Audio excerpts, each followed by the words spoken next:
여러분 안녕하십니까. 반갑습니다. 올해 승진시험 준비하시느라고 고생 많았습니다. 이제 마지막으로 찍기 문제를 한번 같이 풀어보도록 하겠습니다. 비록 25문제밖에 되질 않지만 여기서 연관되어서 나오는 문제들이 있을 수 있고, 그래서 제가 좀 설명을 좀 깊고 이렇게 폭넓게 그렇게 설명을 같이 하도록 하겠습니다. 자, 그럼 1번부터 한번 알아보도록 하겠습니다. 자, 1번에 소방활동 검토회의의 준비사항으로 옳은 것을 물었습니다. 소방활동 검토 준비사항은 매년 시험에 나온다고 볼 수가 있습니다. 그렇죠? 일단 우리가 기본적으로 보시면, 자, 이것은 본부 검토 대상이다. 이 소방서다. 그 다음에 뭐 센터. 이렇게 구분을 할 수가 있습니다. 그죠? 본부는 이제 50, 50이라고 그랬죠. 50, 50. 사망, 사상자, 재산 피해 50억. 이렇게 알고 계시면 되고. 그 다음에 뭐 이재민 100. 그 다음에 중요화재, 특수화재. 이렇게 본부 검토 대상이다. 그 다음에 소방서 검토 대상은 3, 5, 2.5. 2.5 그렇게 볼 수가 있습니다. 센터는 또 이렇게 우리가 즉소는 제외한다고 이렇게 알고 있어야 돼요. 즉소는 제외다. 여기 시험에 즉소를 포함한다 이렇게 나올 수가 있거든요. 제외한다 이렇게 보면 될 것 같습니다. 자, 그럼 문제를 풀어보도록 하겠습니다. 기본적으로 이렇게 알고서 문제를 풀어보도록 하죠. 자, 방위 표시도 이게 방위 표시도 아시죠? 이것은 반드시 기입한다. 이거는 반드시 기입해야 돼요. 기입할 수도 있다 이렇게 시험 나오면 안 돼. 틀렸어요. 반드시 기입한다. 그래서 시험에 가끔씩 나오는 겁니다. 중요하다. 그 다음에 연서 범위는 주선으로 표시한다. 점선이 아니에요. 이 점선이 아닙니다. 주선으로 표시하는 겁니다. 주선으로 표시하는 거예요. 그렇죠? 이것도 중요하다. 그 다음 축척은 정확히 하고 되도록 축소한다. 확대해서 해야 됩니다. 축척은 정확히 하지만 되도록이면 확대해서 한다고 해야 됩니다. 확대. 도로는 어떻습니까? 도로는 메타로 표시하죠. 메타로 표시한다. 자, 그래서 답은 1번이 되겠습니다. 그죠? 맞다. 자, 그렇죠. 물론 이 말고도 또 뒤에도 또 문제가 나올 수가 있습니다. 뭐 색깔 문제 이런 것도 있지만 소방활동 검토회의 한 문제 분명히 나온다. 이렇게 생각하시면 될 것 같습니다. 자, 2번 넘어가겠습니다. 백드래프트의 개념에 대한 내용인데요. 자, 우리가 백드래프트를 일단 이해를 해야 돼요. 백드래프트 봅시다. 자, 백드래프트는 이러한 폐쇄된 건물에서 이제 발생이 되잖아요. 개방되어 있다고 산소가 자유롭게 개방되어 있으면 백드래프트가 발생할 수가 없죠. 이렇게 폐쇄된 곳에서 화재가 났다 이거예요. 이 화재가 과연 굉장히 신속하고 이렇게 확대가 될까요? 왜? 그렇게 될 수가 없습니다. 왜냐하면 공기가 없잖아요. 산소가 부족하죠. 그래서 조금씩 이 약간 무염연소 그리고 뭐 노란색 연기 또 뭐 타르가 발생하고 이상한 소리가 나고 이런 것들은 백드래프트의 그런 이상 징후예요. 자, 그래서 화재가 이렇게 확대가 되지 못하고 살살 이렇게 연기만 나고 이렇게 하고 있는데 어디선가 산소가 갑자기 들어와 버린다면 여기서 갑자기 문을 열어서 출입구를, 왜냐하면 차고 깨끗한 차고 산소를 풍부하게 갖고 있는 것은 온도가 차갑고 무게가 무겁습니다. 그래서 밑으로 들어가거든요. 위로는 가벼운 뜨겁고 열기가 있는 것은 가벼워지잖아요. 그 위로 나간단 말이죠. 그럼 열과 연기는 위로 나게 돼 있고요. 밑으로는 신선한 차가운 공기가 들어오는 거죠. 21% 이상의 풍부한 산소를 갖고 있는.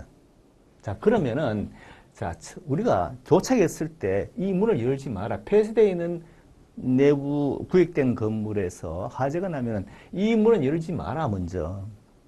열면은 여기서는 우리 화재는 어떻게 해요? 산소가 부족한데 문을 열면은 확 산소와 빨려 들어오는 겁니다.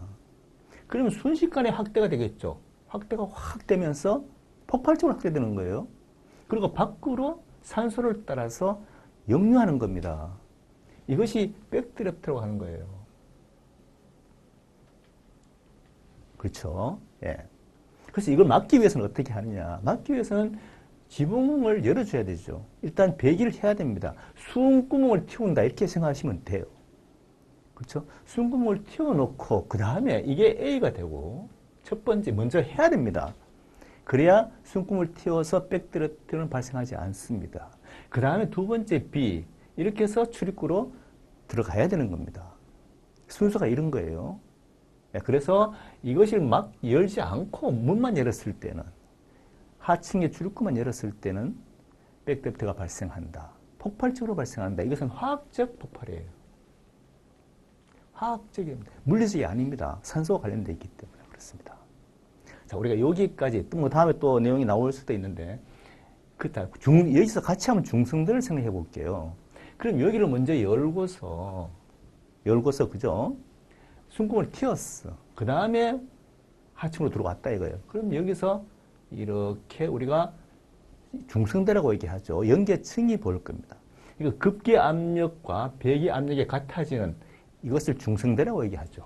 중성대.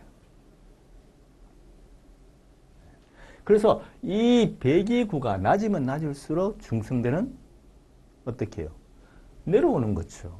사람이 살 수 있는 공간은 줄어들 수밖에 없습니다. 그래서 배기구를 높여라 이런 얘기를 하거든요. 그렇죠. 네, 좋습니다.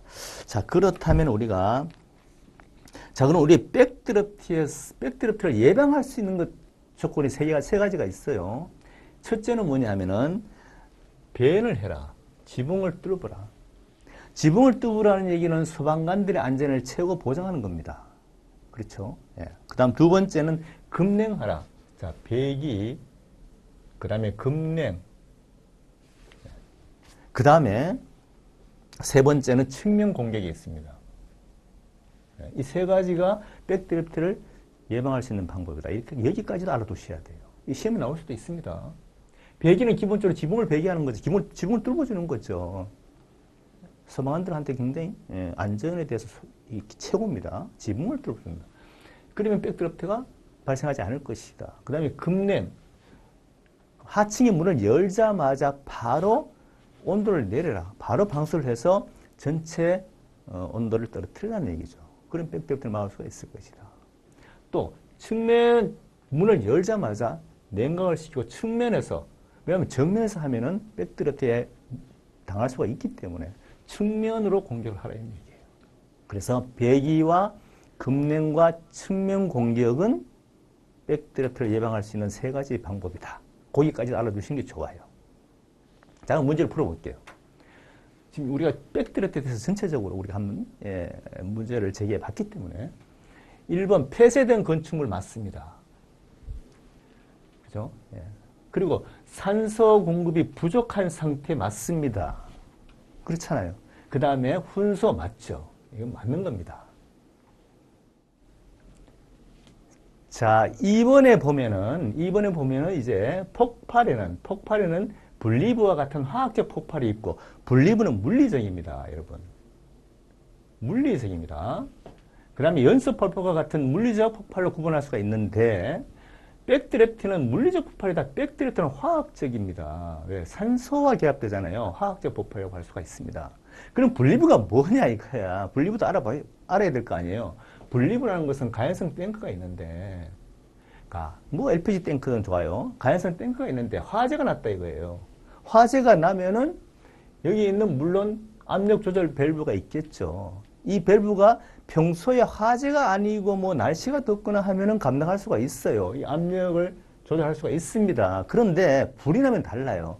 이 급격한 온도, 압력 상승을 막을 수가 없습니다. 그럼 어떻게 되겠어요? 이 탱크가 균열이 가고 탱크가 터져버리겠죠. 그래서 우리가 버섯처럼 화재가 위로 터져서 올라가는 겁니다. 이것을 파이어볼이라고 하죠. 예, 파이어볼이라고 합니다. 자, 그러면 여기서는 블레비는 블레비는 뭐죠? 블레비는 물리적 폭발이다. 백드래프트는 화학적 폭발이라는 것을 알고 있어야 돼요. 원리는 그렇습니다. 설명을 제가 했죠. 예. 이해를 하시기 바랍니다. 그래서 이건 틀렸다. 그 다음에 발생 시점은 발화기와 감택에 주로 발생한다. 그렇지 않죠. 화재 진행을 봅시다. 화재 진행이 이렇게 볼 수 있습니다. 자, 여기가 발화기입니다. 그죠? 발화기다. 발화점이에요. 그 다음에 여기가 성장입니다. 여기가 채성기입니다. 여기가 감택입니다. 자, 그러면 제일 먼저 일어나는 게 뭐죠? 프레임 오버잖아요. 프레임 오버입니다. 두 번째가 백드래프트입니다. 세 번째가 롤오버입니다. 여기서 성장기와 채성기 건너가는 중간점이 뭡니까? 전환점이 바로 프레시 오버입니다. 이렇죠. 그러면은 자, 발생 시점은 발화기가 아니고 성장기입니다. 백드래프트는 두 번째 얘기 들어있어요. 성장기죠. 그래서 틀렸다. 발생 시점은 성장기와 감택기에 주로 발생한다. 감택이 여기서 한 번 더 백드래프트가 발생합니다. 그렇죠. 틀렸죠? 좋습니다. 4번 연습 포괄과 같이 백드래프트에서는 가연물과 열, 그 외에 산소는 기본적으로 필요하지 않다. 가연물과 열만 있으면 백드래프트가 발생한다 이런 얘기잖아요. 아니 백드래프트가 산소 때문에 발생을 하죠. 물론 산소가 부족한 상태에서 화재가 발생했다가 결국 산소가 급격하게 들어오는 산소 때문에 역류해서 폭발적으로 화재가 발생되는 거잖아요. 그래서 산소는 필요 없는 게 아니라 필요하다. 예, 필요하다. 그렇죠. 그래서 답은 1번이 되겠습니다. 이해하시겠죠? 좋습니다. 자, 그럼 넘어가 보도록 하겠습니다. 3번으로 넘어가 보겠습니다.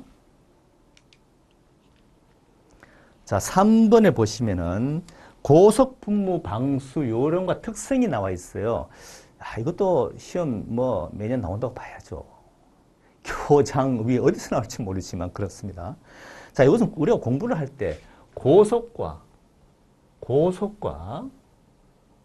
그 다음에 중속을 저속은 좀 틀려요.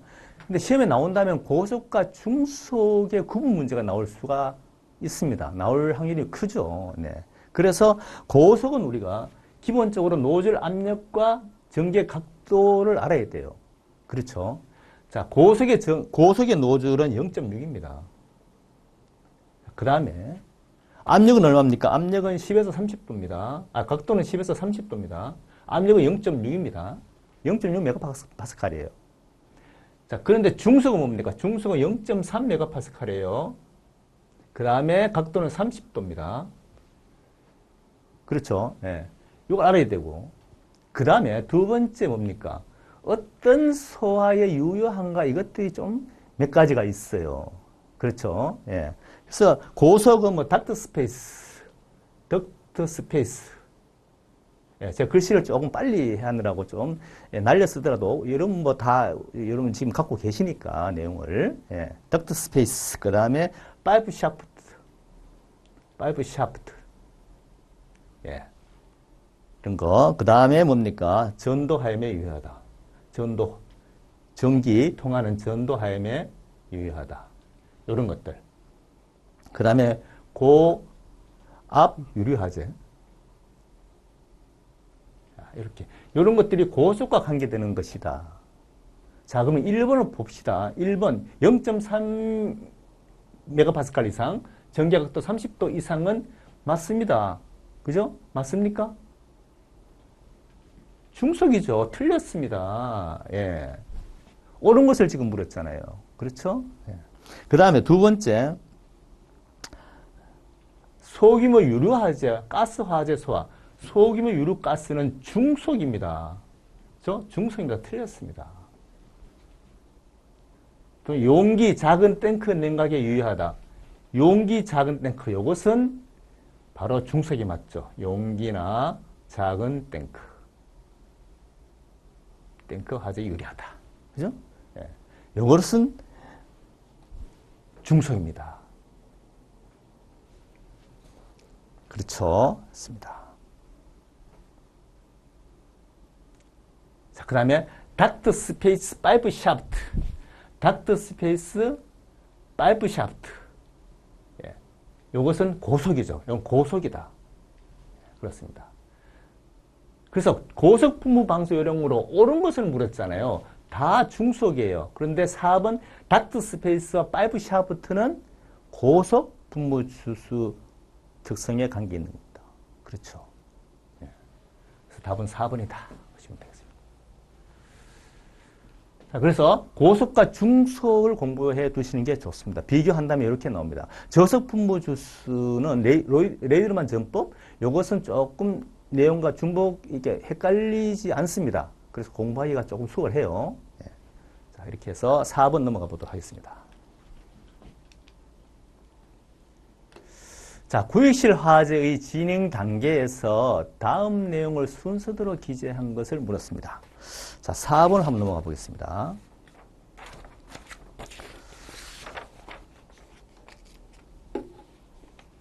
자, 우리가 지금 화재 진행에 대해서 지난번에 화재 진행에 대해서 조금 자세하게 우리가 살펴봤어요. 그럼 내용 한번 읽어봅시다. 바로 화재 진행에 대해서 자 이렇게 해서 설명을 제가 다 했습니다. 예, 발화가 있고요. 그 다음에 성장기가 있고요. 그 다음에 채성기가 있고 그 다음에 감퇴가 있다 했습니다. 그 다음에 여기가 뭐가 오느냐. 제일 먼저 우리가 화재가 발생되면 구역실에서 발생되면 바닥과 벽 쪽의 화재가 일단 확대가 되겠죠. 그걸 프레임 오버라고 합니다. 이렇게 이해하죠. 그 다음에 두 번째가 뭡니까? 두 번째는 바로 백드래프트 현상이 온다고 했습니다. 자, 세 번째가 뭡니까? 세 번째는 바닥과 벽 쪽으로 화재가 확대되고 또 거기에 만약에 페인트가 칠해져 있고 카페트가 깔려 있다면 화재는 더 빨리 확대가 되겠죠. 그 다음에 백드래프트 현상이 옵니다. 가연성 가스가 각 방으로 들어가서 밀폐되어 있는 곳에는 백드래프트 현상이 일어날 수가 있는 거죠. 화재가 어떻게 납니까? 화재는 가연성 가스로 나는 거야. 여러분 이 책상에다가 불을 붙이면 불이 붙습니까? 불이 붙지 않습니다. 석유에다가 성냥불 던지면 불이 붙습니까? 불이 붙지 않습니다. 열이 있어서 가스가 발생됐을 때 그 가스에 불이 붙는 거죠. 그래야 안 그래요? 그렇죠. 자, 그래서 백드래프트 현상이 생기고 그 다음에 롤오버 현상이 있는 겁니다. 천정으로 계속해서 가스는 쌓여 집적되어 있을 것이다. 그러면 화재는 천정에서 구르듯이 각 방으로 들어갈 것이다. 이것이 롤오버 현상입니다. 소방관들이 만약에 있다면 살아남지 못합니다. 그리고 롤오버 현상 다음에는 반드시 프레시오버 현상이 옵니다. 그것은 성장기와 채성기의 전환점이에요. 넘어가는 순간에 프레시오버가 있습니다. 그렇죠. 프레시오버는 동시다발적이라는 말이 들어가야 돼요. 뻥! 가연성 가스가 천정에 계속 쌓여가면서 어느 순간적으로 전체적으로 펑! 터지는 것을 프레시오버라고 하는 거죠. 프레시오버에서는 복사열이 굉장히 강합니다. 외부에 있는 건물도 태울 수가 있어요. 연소 확대가 금방 될 수가 있습니다. 네. 그 다음에 채성기로 온다는 것은 채성기는 뭐 어떻습니까? 채성기에는 화재와 관련되지 않은 것이 없다. 이 내부의 건물에 화재 난 건물에서는 모든 가연물이 화재와 관련되게 다 탄다는 겁니다. 그게 채성기죠. 그렇죠. 자, 그럼 여기서 감투기로 넘어오면서 이제 백드래프트가 한 번 더 오는 거죠. 그렇죠. 네. 자, 그러면 이렇게 우리가 이해를 하고 그 다음에 내용을 한번 보자 이거죠. 자, 폐쇄된 건축물 내에서 화재가 진행될 때 연소 과정은 산소 공급이 부족한 상태에서 서서히 hun소된다. 아까 좀 전에 문제에서 나왔지만 이것은 백드래프트다. 자, 그 다음 두 번째, 하점 주위에서 화재가 서서히 진행되다가 어느 정도 시간이 경과함에 따라서 대류와 복사 현상에 의해서 일정 공간 안에 있는 가연물이 발화점까지 가열되어 일순간 동시 발화 현상, 일순간 동시 발화 현상, 프레시오버입니다.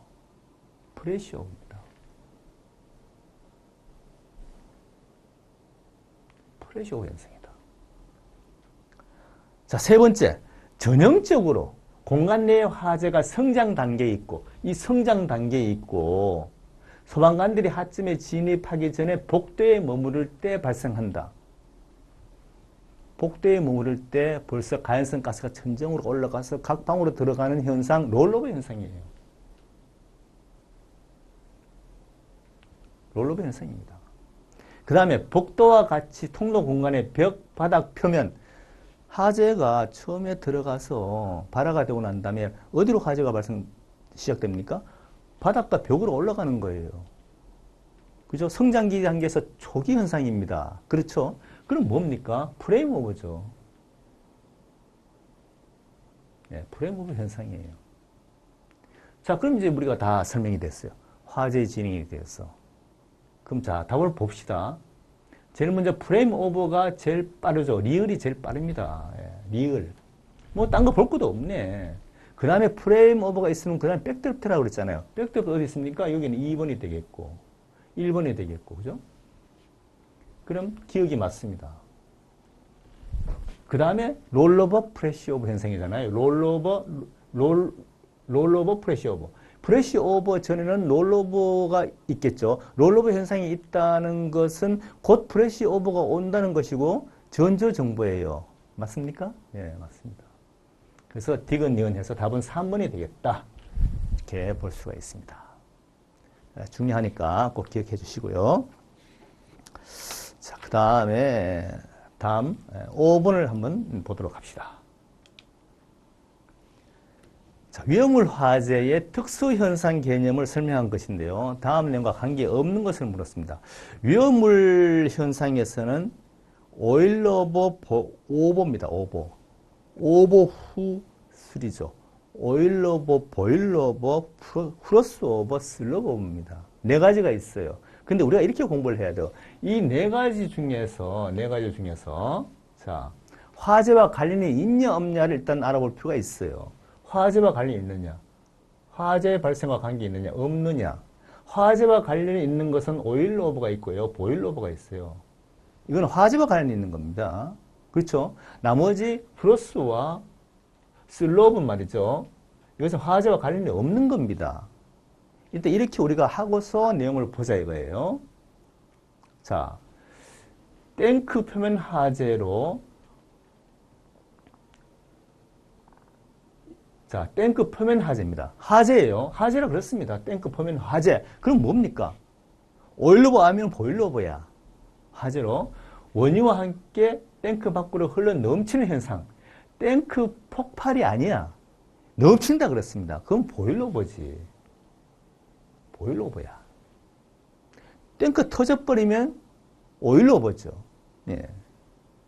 그 다음에 유리 표면에 의해서 물이 수증기가 되어서 팽창하고 비등함에 따라서 팽창하고 비등함에 따라서 유리를 외부로 비산시키는 외부로 터져 나가는 그죠? 비산 넘쳐 나가는 그런 현상이 뭐냐 그렇습니다. 그 슬로브오버죠. 왜? 이것은 화재가 아니잖아요. 화재가 아니면 두 가지 크로스와 슬로브오버예요. 근데 슬로브오버는 뭡니까? 오일의 슬로브오버는 다시 말하면은 그러니까 우리가 이제 기름에다가 뭘 튀기고 하잖아요. 그럼 기름이 막 이렇게 달아 있는 데다가 야채, 물로 씻은 그 야채를 집어넣으면은 밖으로 기름이 튕겨져 나오잖아요. 비산하죠. 그걸 슬롭이라고 얘기하는 겁니다. 그렇죠? 자, 그러면 세 번째 봅시다. 화재로 저장 탱크 내 유류가 외부로 분출하면서 탱크가 파열한다고 그랬어.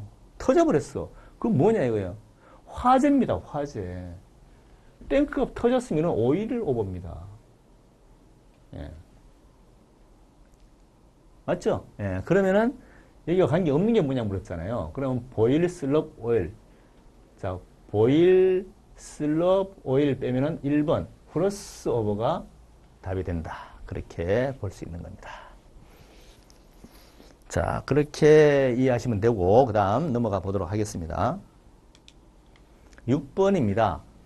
이건 제가 언젠가 나올 것이다, 시험이. 요번에 나올지 안 나올지 잘 모르겠어요. 왜냐하면 우리가 시험이라는 게 이제 파일이 올라갑니다. 예, 우리가 뭐 표지도 올라가고 지금 하고 있잖아요. 또 이렇게 제가 낸 문제 중에서 보면은 로프 매듭도 파일 올렸어요. 파일이 올라가기 때문에 이제는 과거에는 파일을 문제 올리기가 쉽지 않았습니다만 지금은 뭐 아무 편하게 파일이 올라갈 수 있으니까 이런 문제도 나올 수 있다는 거죠. 뭐 안 나올 수도 있어요. 그죠? 예, 그러나 저는 이 문제도 나올 수 있다고 보고서 여러분께 한번 좀 알아두시라고 문제를 올려봤습니다. 자, 헬기 유도 수신호에 대해서 이렇게, 이건 뭐냐? 예, 이것은 공중 정지하라는 얘기입니다. 그렇죠. 상승과 후진, 전진에 대한 수신호 표시. 헬기를 수신호할 때는 바람을 등지고 해야 됩니다. 바람을 등지고 해야 된다.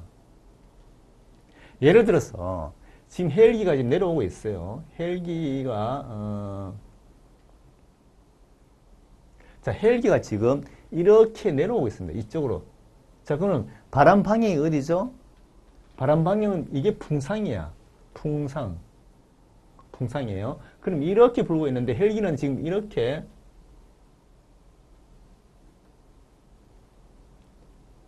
자, 헬기는 지금 이쪽으로 이렇게 지금 내려오고 있단 말이야, 헬기가. 그렇죠? 바람을 맞바람으로 헬기는 내리는 겁니다. 뜰 때도 마찬가지야. 헬기는 맞바람으로 뜨는 거예요. 바람을 등지고 헬기가 뜨고 내릴 수는 없습니다. 헬기가 흔들릴 수가 있어요. 불안정합니다. 그러면 수신호는 어떻게 해? 수신호는 반대니까 바람을 등지고 해야 되겠지. 바람을 등지고 한다. 여기서 수신호를 하는 겁니다. 자, 여기서 수신호를 이렇게 하고 있는 거죠. 그렇죠.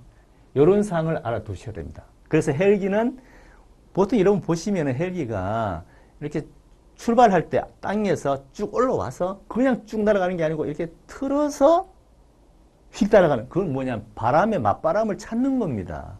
바람이 중요하죠. 비행기는 기상, 바람이 중요합니다, 여러분. 예. 그래서 공중정지. 다른 것들은 한번 여러분 교재에 필드 소방전술 김경진 교재를 보시면 다 나와 있습니다. 보시기 바랍니다. 비록 제 교재가 아니라도 뭐 중앙학교에서 나온 공통교재 보시면 잘 나와 있습니다. 예, 확인을 좀 해주시기 바랍니다. 또 뒤에 해설 부분에 제가 올렸으니까요. 몇 가지라도 한번 눈여겨보실 필요는 있다. 예, 그렇게 볼 수가 있습니다. 그 다음에 7번 보겠습니다. 자, 가스의 불완전 연소 현상에 대한 겁니다. 가스의 불완전 연소 현상이 많죠. 뭐 리프팅, 그 다음에 뭐 황염, 플래시백, 그 다음에 뭐 블로우오프, 이런 현상에 대해서 우리가 내용을 알고 있어야 돼요. 그럼 다음 내용이 뭐냐 이거죠. 다음 내용. 가스 분출 구멍으로부터, 자, 가스 분출, 버너에 분출 구멍이 있어요. 가스가 나오겠죠, 이렇게. 또 가스 유출 속도가 연소 속도보다 크다는 얘기예요, 압이. 여기서 노즐에서 나오는 압이 불타는 속도보다 크다는 거야. 이 압력이 큽니다. 이 나오는 압력이 크단 말이에요. 원인은 모르겠어. 원인은 이 버너에 구멍이 뭐 좁아졌든지, 원인은 모르지만 압이 세다는 말이에요. 그럼 불이 어디서 붙어 있느냐 하면은, 불이 여기서 붙어서 막 타는 거야. 떨어져서 불이 붙어 있단 말이죠. 예. 이것을 리프팅이라고 하는 거예요. 예, 리프팅이라고 하는 겁니다. 자, 여기서 말이죠. 반대로 생각해 보자 이거야. 반대로 이 압이 약해. 이 압이 약한 상태에서 연소는 굉장히 타는 속도는 강한데 이 압이 약하다면 불이 반대로 들어가겠지. 이걸 플래시백이라고 하는 거죠. 반대로 이 압이 약하니까 반대로 불이 타고 들어갈 수가 있죠. 버너 쪽으로. 이것을 플래시백이라고 하는 겁니다. 그렇죠? 예. 그 다음에 이게 또 반대로 생각해 보자고. 일단 우리가 지금 이걸 리프팅이라고 했잖아요. 리프팅은 좋은데 리프팅에서 이 압이 더 센 거야. 불이 붙어 있는 상태지만 더 세면 불이 꺼질 수가 있어요. 이 압이 너무 세면 불이 꺼질 수가 있다고. 그걸 블로우 오프라고 하는 거죠. 블로우 오프라고 하는 겁니다. 그렇죠? 예, 이렇게 이해를 하시면 될 것 같습니다. 그래서 요건 지금 좀 떨어져서 불이 붙어 있는 거잖아. 압이 좀 세기 때문에 이건 리프팅 현상이다. 그렇게 볼 수가 있어요. 답은 1번이 되겠습니다. 좋습니까? 네, 좋습니다. 자, 다음 8번으로 넘어가 보겠습니다. 자, 우리가 이제 이게 위험물이, 물론 이제 장하고 위에서는 이제 성상 쪽에 내용이 좀 작년에도 굉장히 그냥 복잡한 것이 나와가지고 답이, 중복 처리됐지만, 뭐 그렇게까지 시험을 낼 필요는 없을 것 같은데, 아무튼, 그런 적이 있었습니다만, 아시죠? 그런데, 일반적으로 우리가 위험물의 1, 2에서 6, 6까지 시험에 나온다고 하면 보통 그 유별 특성과 화재 진압 방법이 나옵니다. 대부분이. 예. 이게 또 현장 활동이잖아요. 저희들이. 그 뭐 화학식에 굳이 그렇게 들어가서 과연 시험을 내야 되느냐 하는 문제. 예. 지금까지 한 30년 동안 처음 그런 문제 한번 나왔었어요. 예. 아무튼 자, 우리가 전체적으로 봤을 때 1, 2에서 6, 6까지 유별 특성과 화재 진압 방법에 대해서 일단 문제를 한번 봅시다. 지금 인류가 돼 있는데요. 인류. 자, 그런데 우리가 세 가지는 우리가 유해물에 대해서 세 가지는 알고 있어야 돼. 자, 인류와 육류, 그다음에 오류. 요 세 가지는 우리가 알 필요가 있습니다. 왜냐하면은 요것들은 다 산소와 관계가 있습니다. 산소를 가지고 있어요.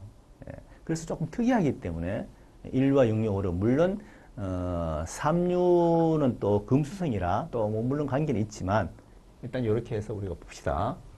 자, 그래서 인류가 시험에 나온다면 이류가 항상 같이 붙어올 확률이 커요. 비교가 되기 때문에 산소가 있고 산소가 없잖아요. 일단 인류 유해물에 대한 설명이 다 틀린 것을 물었습니다. 자, 모두 불연성이지만 분자 내 산소를 다량 함유하고 있다. 산소 함유하고 있습니다. 그럼 인류가 맞는 거죠. 맞는 겁니다, 인류가. 육류가 될 수도 있고 하겠지만. 자, 그 산소에 의해서 다른 물질을 연소시키는 이른바 산화제가 맞죠. 인류, 육류 다 산화제입니다. 그렇죠? 네, 맞습니다. 모두 연소하기 쉬운 고체이고 비교적 저온에서 발화한다. 비교적 저온에서 발화한다. 이것은 인류가 아닙니다. 자, 우리 이것은 저온에서 발화하고요. 그 다음에 유독가스가 발생하고요. 또 금속분이 있고요. 또 물과 반응하는 것이 있습니다. 뭐 반응하는 것이 있죠. 물과 반응하는 항아린 같은 거. 반응이 있고요. 이런 것들은 말입니다. 이류라고 봐야 돼요. 그렇죠? 그래서 공기호흡기를 착용해야 되고, 이렇게 착용해야 됩니다. 유독성 가스가 심하기 때문에 그래요. 물론 이류 위험물도 냉각 소화를 합니다. 기본적으로. 그러나 몇 가지가 물과의 반응 가능성이 있다는 거죠. 자, 그래서 일단 2번은 말이죠. 2번은 이류에 대한 얘기예요. 틀렸습니다. 인류와 명백히 구분이 됐죠. 자, 대부분 무색의 결정, 백색의 분을 하면 무조건 인류입니다. 그죠? 여러분, 뭐, 계속해서 우리가 공부를 했기 때문에 다 아시겠지만, 무색의 결정, 백색의 분말. 물보다 무겁고 수용성입니다. 자, 그 다음에 분말소화는 인산염료를 사용합니다. 3종. 예. 인산염료를 사용하는 게 맞죠. 지금 뭐 다 그렇죠. 뭐 다 지금 소화기 분말 약재 다 3종이죠. 인산염료, 인산암모늄. 그래서 틀렸습니다. 그래서 다음은 틀린 것은 3번이 2번이 틀린 거죠. 이류다. 나머지는 다 맞습니다. 됐죠? 그래서 인류와 육류, 오류, 삼류 정도 넣어서 요 네 가지 정도는 특성고 화재 진압 방법을 공부하시는 게 좋을 것 같습니다. 자, 그 다음에 9번을 보도록 하겠습니다. 자, 연소 용어에 대한 설명입니다. 다음 관련 안에 들어갈 내용에서 순서대로 옳은 것을. 지금 문제가 왜 이렇게 나오냐 하면은 지금은 옛날처럼 단답식으로 이렇게 나오기 쉽지 않아요. 잘 나오지 않습니다. 지금은 굉장히 길어요. 지문도 길고요. 내용도 굉장히 깁니다. 그래서 시험이 어려운 것이 시간에 쫓기는 거야. 아니, 지문이 길면 말이죠. 지문이 길면 뭐가 문제냐 하면은, 아니, 지문이 길면은 내용은 뭐 읽으면 다 답이 나와. 근데 한 문제당 1분이잖아요. 그러면은 시간이 걸리는 거야. 그래서 지문이 긴 것은 어렵습니다. 시간에 쫓기는 거죠. 근데 지금 다 추세가 또 그렇게 나와요. 네, 어쩔 수가 없는 것이고. 자, 그러면 우리가 연소 용어에 대한 내용 한번 봅시다. 가연성 액체 또는 고체로부터 발생한 인화성 증기의 농도가 점화원에 의해서 착화될 수 있는 최저 온도다. 여기서 결정적인 것은 뭐냐? 점화원에 의해서 착화되는 최저 온도다 했습니다. 점화원, 그러니까 불을 들이대는 거야. 불을 가연성 가스에 들이대는 거야. 이것은 인화점이라고 합니다. 그렇죠? 네, 불을 들이대는 거거든요. 거기에 최저 온도. 자, 그 다음에 외부에 직접적인 점화원이 없다 했습니다. 점화원이 없고 열의 축척에 의해서 불이 붙어버린다. 이건 발화점이죠. 그래서 발화점이 좀 높아요, 인화점보다. 맞죠? 예, 발화점이 조금 높습니다, 인화점보다. 불이 들이대지 않고 불이 붙으니까 온도가 높을 수밖에 없지. 자, 그 다음에 세 번째, 어떤 물질 1g 1도씩 올리는데 필요한 열량, 비열이라고 그러죠. 또 어떤 물질의 열의 출입이 있더라도 물질의 온도는 변하지 않고 상태만 변화한다. 잠열이라고 합니다. 그래서 증발 잠열이 있잖아요. 예? 열을 뺏어오는 것은 539. 왜 냉각소화가 뭡니까? 냉각소화가 왜 냉각소화죠? 잠열 때문에 그런 거잖아요. 539칼로리, 그람당 539칼로리입니다. 이걸 뺏어오는 거죠. 또 두 번째 냉각소화가 되는 이유가 뭐죠? 수증기화 1700배. 체적이 팽창하는 거예요. 그래서 체적이 팽창하면서 많은 열을 가지고 열을 날려보내는 거죠. 열을 뺏어가는 겁니다. 그래서 화재를 소화시키는 게 냉각소화입니다. 아, 냉각소화가 그냥 물로 그냥 가연물을, 그러니까 불이 붙어있는 그 가연물을 때리는 게 아니에요. 그죠? 아닙니다. 때리는 것이. 이렇게 증발 잠열과 체적 팽창에 의해서 열을 뺏어가서 날라보내는 겁니다.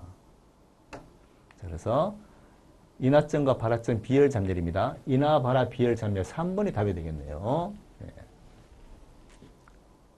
좋습니다. 자, 그 다음에 10번을 한번 보도록 하죠. 10번 넘어가겠습니다.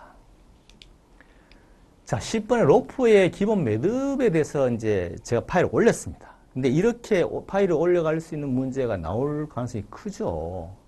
항상 얘기하자면 파일이 올라간다는 거죠. 네, 파일이 올라갑니다. 자, 우리가 지금 여러분들은 책에 교재도 이게 똑같이 나와 있어요. 근데 이 모양은 지금 딱 보시면 두 개 팔자 매듭이에요. 두 개 팔자 매듭인데 이 두 개 팔자 매듭이 그럼 특성이 뭐냐 이걸 알면 되잖아요. 그런데 이게 헷갈리는 게 말이죠. 팔자와 관련된 것이 네 가지가 있어요. 일반 팔자 매듭이 있고, 자, 두 번째가 뭡니까? 두 번째가 두 개 팔자가 있습니다. 세 번째가 뭐죠? 세 번째가 이중 팔자가 있습니다. 이중 팔자가 있는 거죠. 예. 또 네 번째 또 있어요. 네 번째는 팔자 연결이 있습니다. 이렇게 팔자와 관련된 것이 네 가지가 있어요. 헷갈립니다, 이게. 그래서 시험에 낼 확률이 있는 거예요. 그렇죠? 그래서 팔자 매듭은 뭐고, 두 개면 뭐고, 이중은 뭐고, 팔자 연결은 뭐냐를 알고 있어야 됩니다. 일반적으로 팔자 매듭은 뭡니까? 내가 로프를 지금 갖고 왔나 볼게요. 로프가 지금 우리가 보조 로프가 있는데요. 일반적으로 한 가지만 해볼게요. 한 가지만.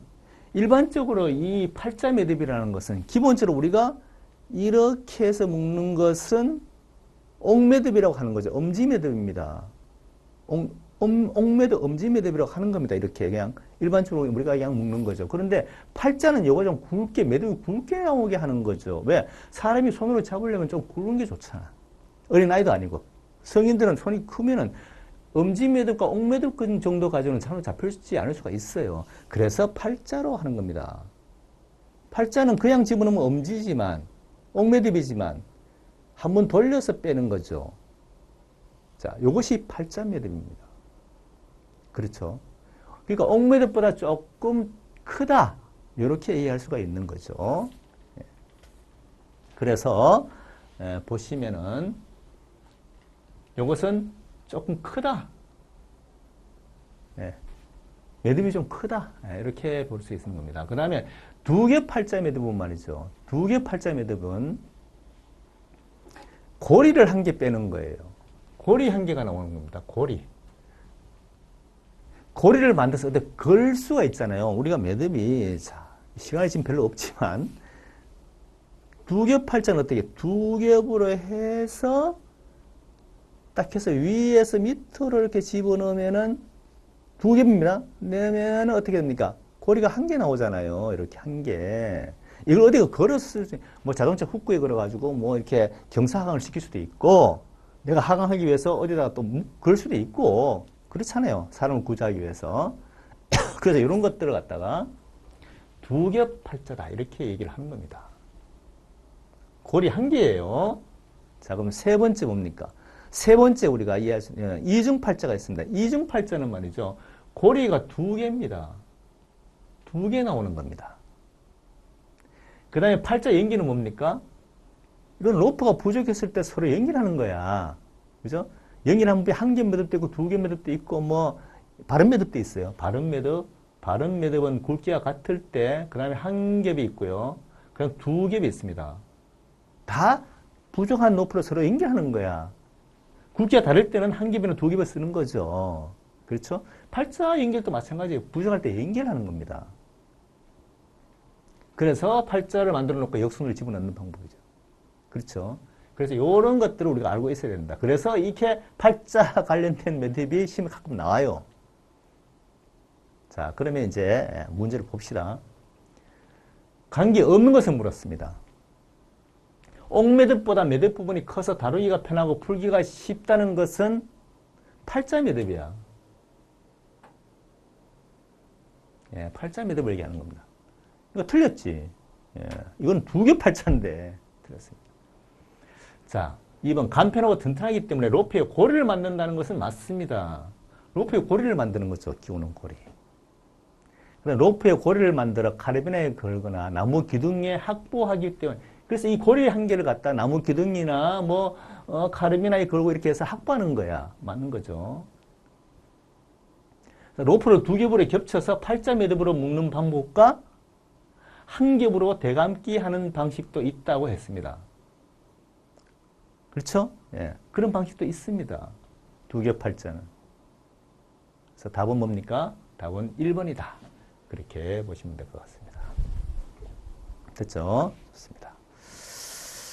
자, 그럼 넘어가서 이제 11번을 보도록 하겠습니다.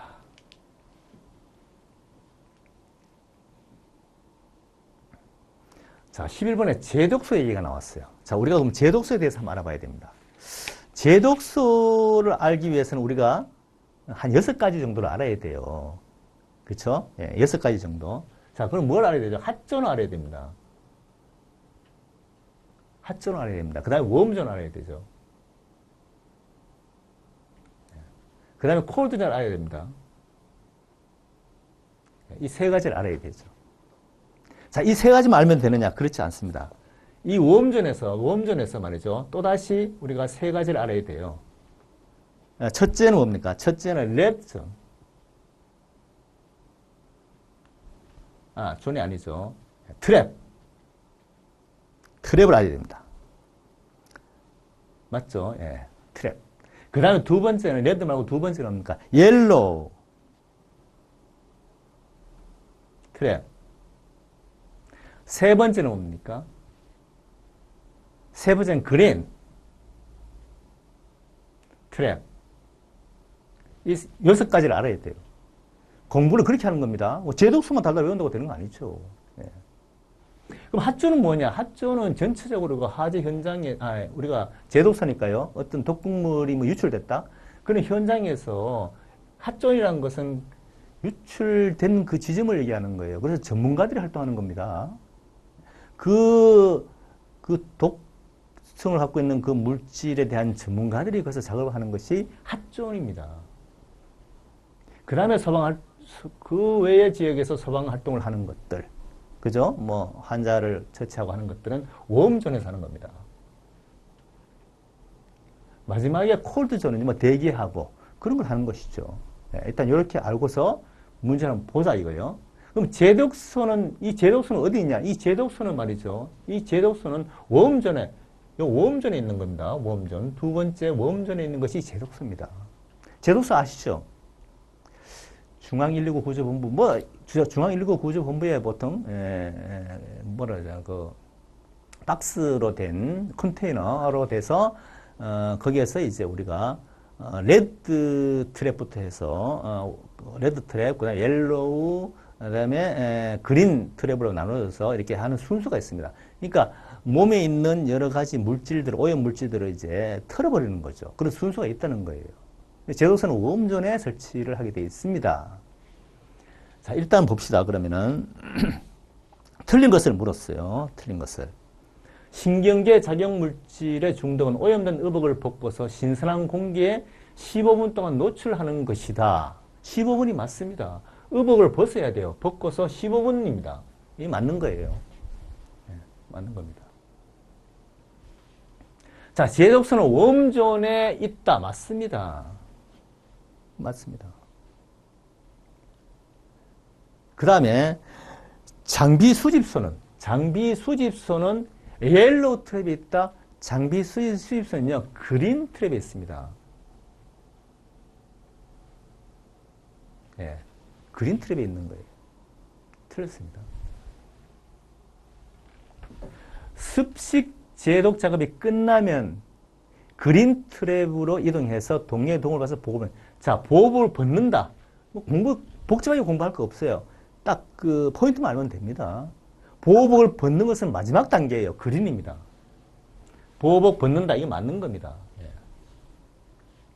장비 수집소는 제일 첫 단계 들어갈 때 있는 거예요. 레드입니다. 레드. 틀렸네. 장비 수집소가 레드입니다. 잠깐 제가 지울게요. 예. 요거는 그린이 아니고 레드입니다. 예. 레드 트랩입니다. 그래서 틀린 거예요. 제독소는 웜존에 있다고 얘기했죠. 예, 일단 신경작용 물질에서 오염이 된다는 것은 신선한 공기에서 15분 동안 노출하는 것이 맞습니다. 자, 됐죠? 답은 3번이다. 이렇게 해서 우리가 제독소 문제가 나온다면 6가지 내용에 대해서 우리가 이해를 하고 있어야 된다. 학습이 되어 있어야 됩니다. 좋습니다. 그러면 12번을 한번 보도록 하겠습니다.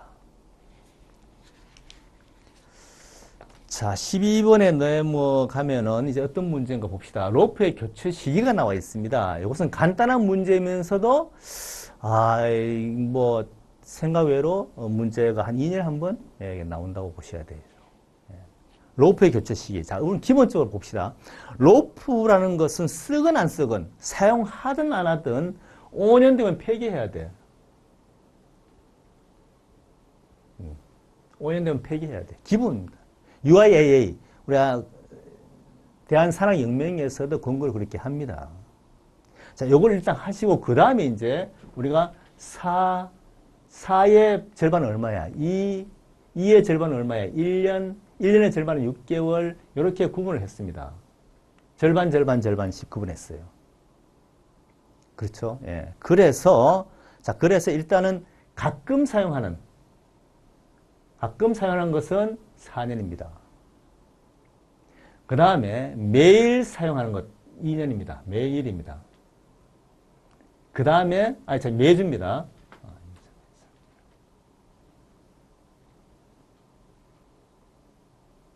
자, 매주. 그 다음에 매일입니다. 이건 스포츠입니다. 이렇게 외우면 되는 거죠. 4, 2, 1, 6개월. 6년이 아닙니다. 6개월. 이러면 되는 거죠. 자, 요것은 여기까지만 반드시 외워주시기 바랍니다. 자, 그래서 봅시다. 가끔은 4년 맞네요. 매주는 뭡니까? 매주는 2년인데 3년 했네. 틀렸네. 매일은 뭡니까? 매일은 1년인데 2년 했으니까 틀렸네. 스포츠는 6개월인데 1년 했으니까 틀렸네. 답은 1번이 되겠네요. 예. 자, 그래서 그 다음에 이제 로프에 뭐 눌리거나 뭐 어디 눌렸다거나 납작하게 됐고 이런 것들은 대부분 뭡니까? 대부분 즉시 교체예요. 예. 뭐 고쳐 쓴다, 수선해 쓴다, 로프는 그런 게 없습니다. 그렇죠? 교체해야 됩니다. 예. 그렇게 하시면 뭐 문제에 어려울 건 없다. 이렇게 볼 수가 있습니다. 자, 그러면은 다음 13번 한번 보도록 하겠습니다. 13번 붕괴 위험성 평가에서 건물 외부 코너 부분이 가장 안전한 곳과 관계 있는 것이 뭐냐 물었습니다. 자, 그럼 붕괴 위험성 평가에서 우리가 몇 가지를 알아봐야 돼요. 자, 그러면은 내화조가 있습니다. 1등급이라고 하죠. 네, 2등급은 준내화조, 3등급은 조적조, 4등급은 중량목구조, 5등급은 경량목구조. 이렇게 5가지가 있어요. 여기서 붕괴 위험성 평가에 대한 내용이 들어가야 되는데, 일단은 내화조 1등급은요, 바닥 붕괴입니다. 그 이유는 아시죠? 이유는 평소에 철근과 내화 구조에 들어간 철근과 콘크리트는 서로 궁합이 잘 맞아요. 맞습니다. 평소에는 그렇습니다. 그런데 10% 정도 오류밖에 오차가 없어요. 열평창 개수가. 그런데 화재가 나면은 열평창 개수가 말이죠. 철근이 더 20% 늘어난다는 거예요. 그래서 변형이 되면서 콘크리트를 부시고 나온다는 말이죠. 내 속에서 변형이 되니까. 그래서 내화조는 바닥 붕괴가 위험하다는 거예요. 바닥에는 이제 하중이 있으니까. 준내화 구조는 이제 철제 지붕입니다. 예. 철제 지붕이죠. 준내화 구조는. 트러스트 구조로 되어 있으니까. 세 번째는 조적도는 벽 붕괴죠. 네. 벽 붕괴입니다.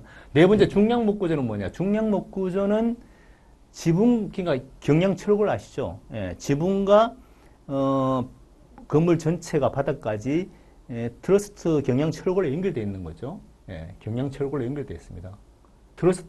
트러스트로 연결되어 있습니다. 그래서 요 중량목 구조는 지붕 붕괴가 위험하고요. 이럴 때 안전한 곳은 각 모서리, 하나의 건물 외부 코너 부분이 붕괴가 잘 되지 않습니다. 경량 철골로 되어 있으니까. 그 다음에 경량목 구조는 말이죠. 전체가 말이죠. 목 구조로 되어 있습니다. 목 구조. 그래서 전체가 옆으로 다 쓸려서 무너져 버린다 이거죠. 굉장히 위험한 상황이죠. 경량은. 소방관들은 이 경량 구조에서 내부로 쉽게 들어갈 수 없습니다. 네, 위험하죠. 붕괴 위험성이 가장 커요. 일단 이렇게 5가지를 우리가 알고서 문제를 보자 이거예요. 건물 외부 코너 부분이 가장 안전한 곳은 어디냐 물었습니다. 벌써 답이 나왔네. 중량 목 구조. 이것은 트러스트 연결 부분으로 되어 있는데 가장 안전한 곳은 코너 부분이에요. 예, 건물의 코너 부분. 중량 목 구조. 이 트러스트로 다 연결되어 있고요. 이 건물이 전체가 연결되어 있는데 이 코너 부분, 튀어나온 이 코너 부분은 가장 안전하다 이거죠. 예. 이렇게 하면 되고. 자, 그럼 내화조, 일단 답은 중요한 문제 나왔어요. 그러니까 내화조는 얘기했듯이 바닥 붕괴. 조적도는, 왜 조적조는 벽이냐? 이게 말이죠. 벽에는 물론 요즘 콘크리트 철근도 들어간다고 하더라고. 이 기본적으로 우리가 2, 3층 정도의 건물은 벽돌로 그냥 쌓아서 한다 이거예요. 벽돌로 쌓으면은 벽돌 이렇게 쌓아서 올리면은 말이죠. 여기 옆에다 미장을 한단 말이죠. 미장을. 그럼 화재가 나면은 이게 팽창되거든요. 내부가 팽창되잖아요. 안에 있는 수분이 또 빠져나오고 팽창되면서 이렇게 거기다 우리 서방에서 물을 부으면 말이죠. 이렇게 벽이 볼록하게 튀어나올 수가 있습니다. 그러면 이 무게는 몇 철근이 없으니까 무게를 이기지 못하고 이렇게 쓰러지거든요. 예, 이걸 조족제어에 대한 굉장히 위험성 평가에서는 벽이 붕괴된다고 얘기하는 거예요. 그렇죠. 예. 자, 그래서 답은 중량목 구조가 가장 코너 부분이 안전하다. 그렇게 우리가 서방에 들어갈 때 중량목 구조, 경량철골 진 이런 것들 트러스트 구조로 된 것은 코너 부분으로 들어가는 것은 괜찮아. 그러나 경량목 구조에 만약에 코너로 들어간다. 코너로 진입한다. 이건 큰일 날 일이죠. 그렇죠. 예. 그래서 일단 열평장 개수를 우리가 알아야 되고요. 10%, 20% 알아야 됩니다. 그렇죠. 열평장 개수 알아야 되고 그 다음에 벽돌의 물과 관계 알아야 되고요. 중량목 구조, 경량목 구조의 차이를 알아야 됩니다. 됐죠? 좋습니다. 자, 그 다음에 14번으로 넘어가 보도록 하겠습니다. 자, 14번 보겠습니다. 수중 탐색 방법이죠. 자, 수중 탐색 방법에서는 우리가 몇 가지를 미리 알칠 필요가 있어요. 자, 봅시다. 일단은 줄을 사용하는 것이 있습니다. 줄 사용. 그 다음에 줄을 사용하지 않는 것이 있습니다. 이 두 가지로 구분을 할 필요가 있어요. 그래서 줄을 사용하는 것은 원형이 있고, 두 번째는 이제 반원이 있고, 그 다음에 왕복이 있고, 그 다음에 직선이 있습니다. 이거는 줄을 사용하는 방법이에요. 줄을 사용하지 않는 것은 등고선이 있고, 그 다음에 U자가 있고요. 그 다음에 소용돌이가 있습니다. 이렇게 우리가 구분할 수가 있어요. 자, 여기서 특색을 이제 보시면 되는 거죠. 그럼 여기서 질문이 뭡니까? 줄을 이용하지 않는 탐색. 줄을 이용하지 않는 이 탐색 방법으로서 여기에서 물체가 있는 수심과 위치를 비교적 정확히 알고 있을 때 뭐냐고 물었습니다. 수심과 위치를 정확히 알고 있을 때는 말이죠. 등고선 탐색을 쓰는 거예요. 등고선은 뭐냐 하면은 해안가에서 해안가가 이렇게 있으면은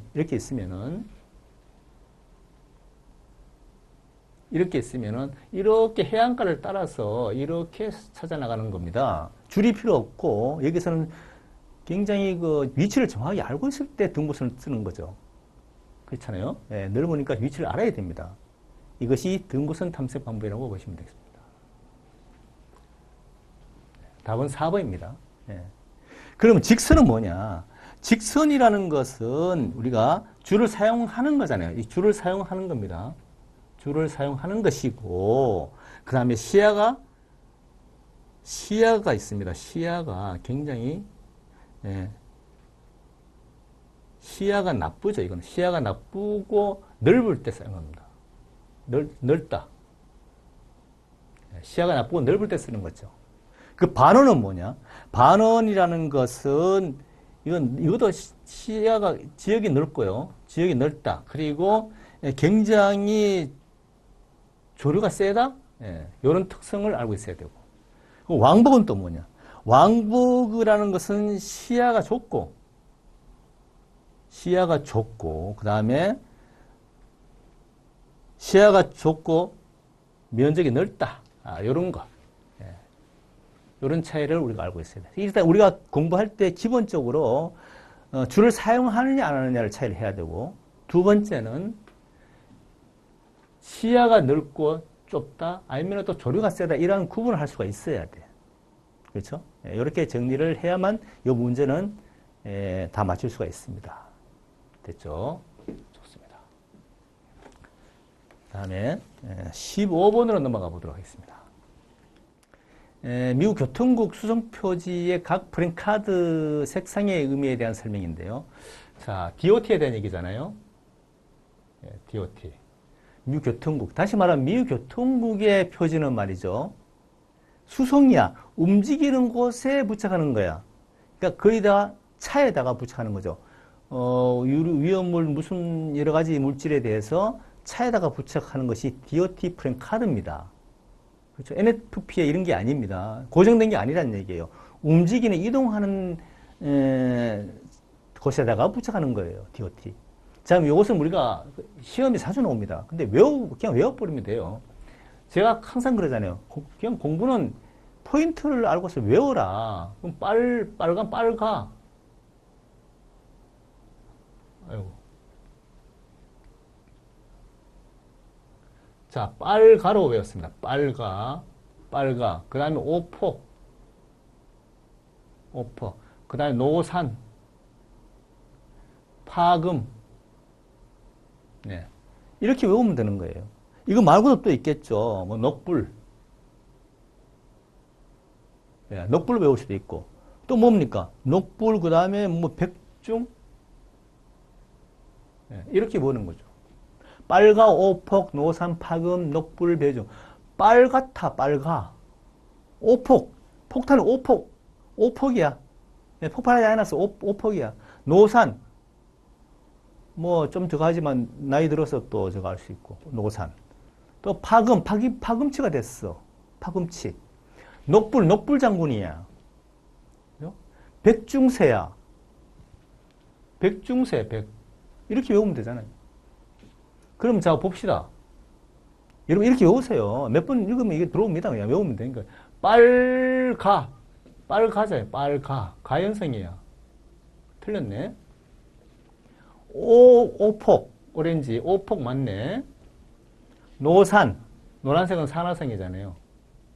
노상. 틀렸습니다. 그 다음에 파금수성. 그죠? 파금치가 됐다. 파금수성 틀렸습니다. 2번은 답이네. 네. 다시 한번 말씀드릴게요. 제가 인강 시간에도 항상 하다가 조금 외우기 쉬우면 이렇게 외우면 되는 거죠. 예. 자, 다시 한번 같이 외워봅시다. 빨갛다, 빨가. 오폭 했네. 오폭. 그 다음에 노산. 나이 들어서 저거 했으니까 노산. 그 다음에 파금치가 됐다. 파김치, 이렇게 외우면 되는 거죠. 그 다음에 녹불 장군. 예. 녹불 장군 있잖아요. 녹색은 불연성. 그 다음에 백중세다. 우리 바둑도는 백중세라고 하잖아요. 예.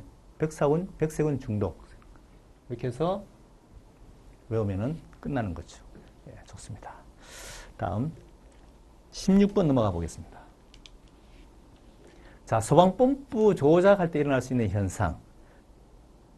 소방차의 이상 현상이죠. 예, 이게 4가지 정도가 있습니다. 예, 좋습니다. 근데 내용을 읽어봅시다. 주로 수온이 부족할 때 흡수해서 방수하거나 중계 송수할 때 연성계 수치를 확인해서 연성계 이상 압력으로 방수하지 않도록 주의해야 된다고 되어 있습니다. 자, 그럼 봅시다. 공동현상은 뭐냐, 그럼. 공동현상. 이게 캐비테이션이에요. 캐비테이션 현상. 이거는 배관 내에 어떤 와류, 급류, 배관 내에 압이 이상이 있는 거죠. 그 다음에 뭐 어떤 장애를 주고 하는 거. 배관 내에 이런 것들을 공동현상 캐비테이션 현상이라고 얘기해요. 그렇죠. 이런 것들을 막을 방법이 있습니다. 엑셀레이터를 좀 낮춘다든지 속도를 좀 줄인다든지 여러 가지 방법이 나와 있어요. 예, 그거 이제 공부를 좀 하셔야 되고. 뭐 다시 말하면은 뭐 이제 흡수관 측의 손실을 작게 하고 그다음에 펌프 흡수량은 높이고 회전수는 낮춘다. 흡수량은 높이고 엔진 회전수는 펌프 회전수는 낮춘다. 뭐 이런 것들. 예, 이런 게 시험 나올 수도 있습니다. 이 캐비테이션을 조치할 수 있는 사항. 이게 또 내용이 몇 가지 있습니다. 그렇죠? 그 다음에 또 방수 밸브를 조절한다. 예, 이런 것들. 이것이 공동현상이에요. 캐비테이션.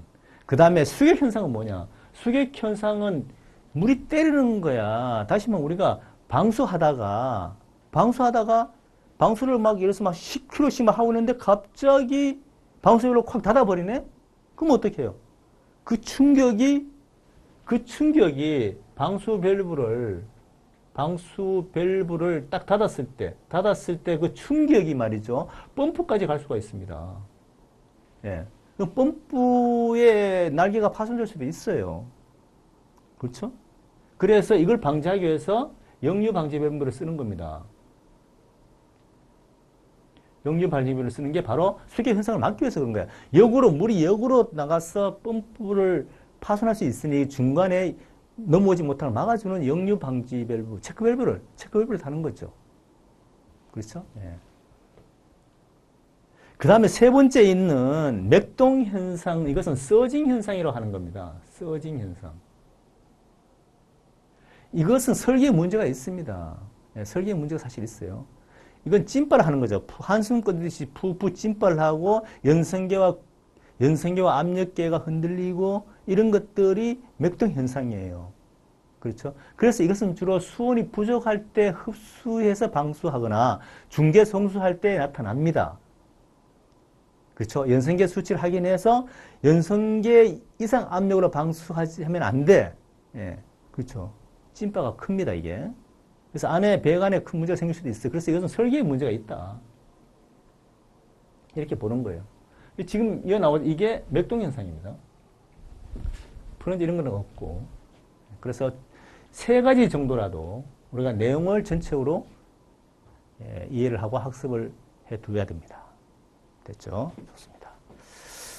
소방 자동차에 대해서 시험에 나온다면은 뭐 이제 우리가 요것도 나올 수가 있고 주로 이상 현상 그리고 우리가 이제 공기포 소화, 기계포 소화 방법, 뭐 프레저 사이드 프로포셔널 방법이라든지 뭐 라인 프로포셔널 이걸 묻는 문제가 나올 수도 있죠. 그리고 또 한 가지 시험 나올 수 있는 것은 소방차의 안전장치가 있습니다. 복가사들차에 파킹할 때에 뭐 기울기는 뭐 5도 이상 뭐 어쩌고 저쩌고 그 다음에 또 뭐 거기에 뭐 전기선에서는 얼마를 띄워야 되고 그 또 바람에서는 강풍에서는 몇 메다를 띄워야 되고 이런 게 있잖아요. 뭐 그런 것들이 시험에 또 나올 수가 있어요. 몇 가지가 있습니다. 그 다음에 또 소방차에 나올 수 있는 것들이 뭡니까? 진공펌프인가요? 진공펌프에 대해서 나올 수 있는 0.5리터 곱하기 3, 1.5 뭐 이런 것들 나올 수 있고요. 그런 것도 공부를 해 두시기 바랍니다. 자, 다음에 17번 보겠습니다. 현장 정보 수집 순위에 대한 얘기예요. 현장 정보 수집 순위. 일단 제가 항상 얘기하지만은 이 순위가 이 4순위까지 있잖아요. 1, 2, 3, 4. 그죠? 항상 그렇지만 1, 2, 3까지는 알아둬야 된다. 1, 2, 3까지는. 정보가 뭡니까? 현장의 정보가 중요하죠. 왜냐하면은 우리가 폭발이든 화재든 현장에 가면은 정말 중요한 것은 정보를 아는 거야. 안에 사람이 있습니까? 아니면 안에 위험물 탱크가 있습니까? 안에 어떤 가스 탱크가 있나요? 사전에 아는 게 중요하잖아요. 그래야 2차 사고를 막을 수 있고 신속하게 사람을 구조할 수 있는 거죠. 현장 정보가 그만큼 중요한 겁니다. 현장에서 우리가 불만자를 끌 게 아니라 그 내부에 어떤 사람을 미리 아는 게 중요하잖아. 그죠? 그래서 주변에다가 이웃에다가 알아보는 거예요. 주민들한테 알아보고 거기에 화상을 입은 사람이 제일 정보를 많이 갖고 있고 이런 거잖아. 자, 그래서 순서를 정한다면은 기본적으로 1번은 레스큐, 인명에 대한 얘기예요. 그죠? 이게 제일 중요합니다. 인명에 대한 얘기가. 자, 그래서 인명에 대한 얘기. 중요하다. 자, 그럼 두 번째는 뭐냐? 두 번째는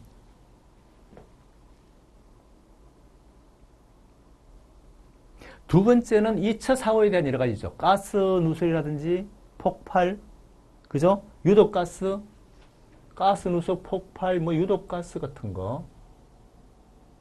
더 확대될 수 있는 문제. 이것이 2번이 되겠죠. 그렇습니다. 그 다음에 뭡니까? 그 다음에는 뭐 소방시설, 옥내수화는 어쩌고 저쩌고 이런 것들. 이것이 3번이 되겠고 예방적으로 왔다 하는 뭐 원인을 알고서 예방을 하자. 이건 마지막이야. 그죠? 이런 순서. 그래서 1, 2, 3만 알면 돼. 일단 인명은 무조건 1번이잖아요. 2번은 2차 위험이 큰 거. 그것은 유독가스, 가스 폭발 이런 것들입니다. 세 번째는 소방 설비 사용. 이 세 가지만 알면 된단 말이지. 세 가지 외우세요. 그러면 됩니다. 자, 그래서 답은 이제 지금 뭡니까? 3순위라고 했으니까 3순위는 니은이 되겠죠. 되겠다. 자, 그렇게 준비를 하시면 될 것 같고, 그 다음에 18번으로 넘어가 보겠습니다.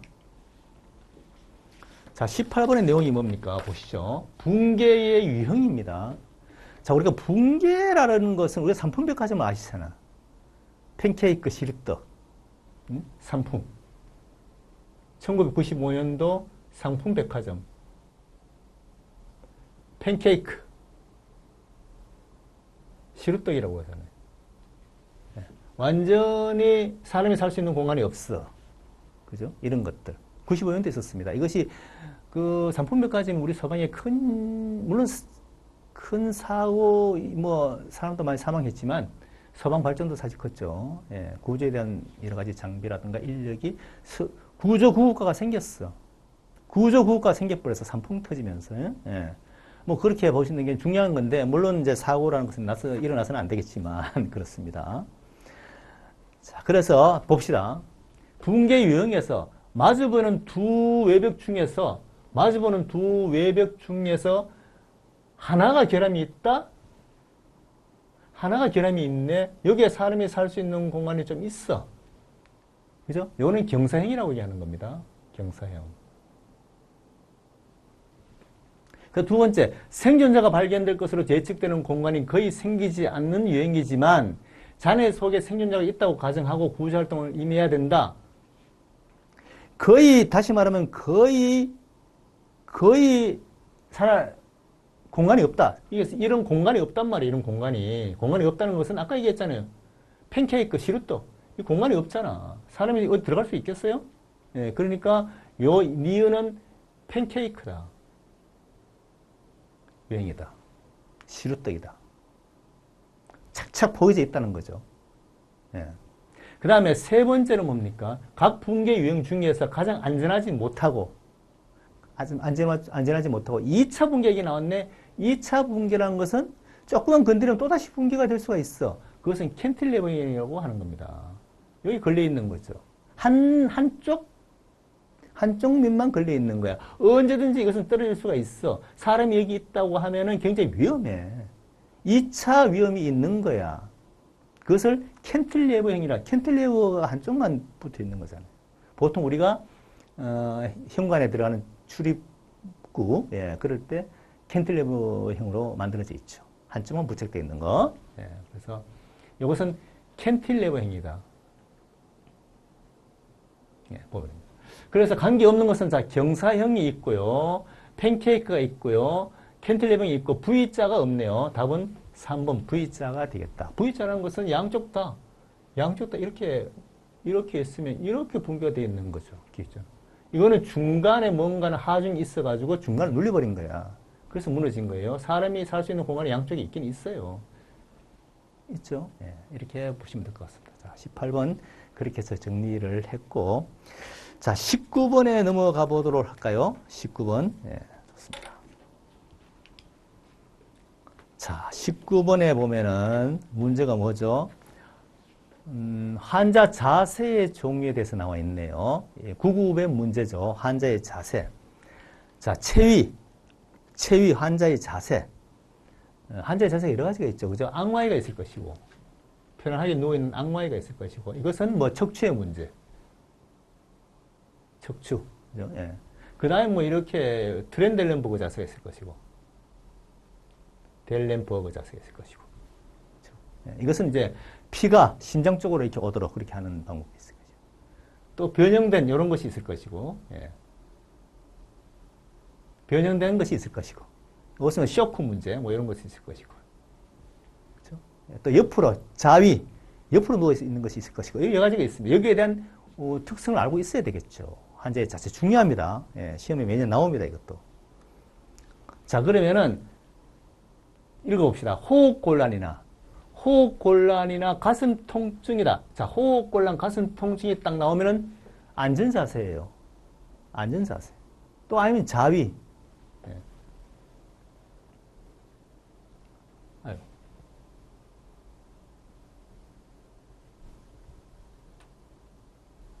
자, 안전자세. 이렇게 있는 것이 호흡곤란 자세예요.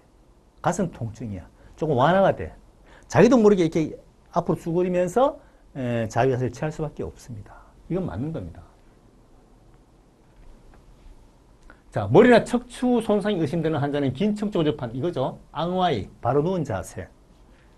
앙와이라고 합니다. 요즘은 교재 다 바뀌어가지고 바로 누운 자세. 편안하게. 척추의 문제. 맞습니다. 그 다음에 쇼크 환자는 다리를 곧게 편 후 트렌델름 박을 자세. 이게 쇼크 자세다 이거예요. 이건 아니죠. 쇼크 자세는 앙와이로 바로 누운 자세에서 30cm 정도 이 정도 이게 다리를 들어주는 거예요. 이것이 쇼크 자세야. 틀렸습니다. 임신 기간이 6개월 이건 자위죠. 옆으로 누워야 돼.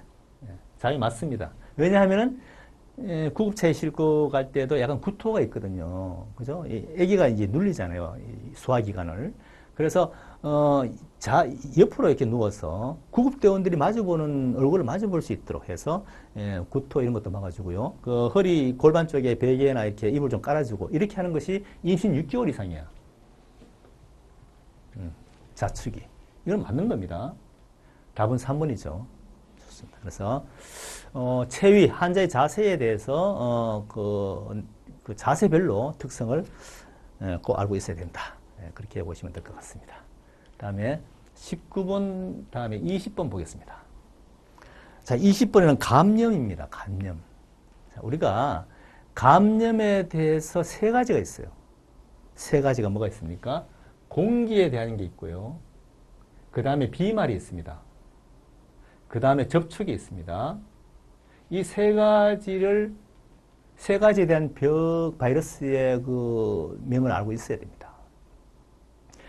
공기에 이동하는 것은 우리가 딱 세 가지 외우면 돼요. 홍수결이야. 홍수결. 홍수결입니다. 홍역, 수두, 결핵. 홍수결을 외우면 됩니다. 공기에 대한 전파야. 날아다니면서, 공기와 같이 날아다니면서 그냥 들어가 버리는 거죠. 감염되는 거예요. 비말은 틀립니다. 비말은 뭡니까? 비말은 단백질 바이러스야. 단백질 종류. 그래서 이것은 혼자 날아다니지 못해. 붙어 다녀야 돼. 그러면 침, 이런 데 붙어 다니는 코로나19. 이런 것들은 비말로 전파되는 거죠. 그렇죠? 예. 접촉은 뭐 대상포진처럼. 대상포진, 이런 것들은 접촉에 의해서 바이러스가 옮겨가는 거죠. 이게 구분할 수가 있어야 된다. 그래서 공기에 대한 문제가 자주 나와요.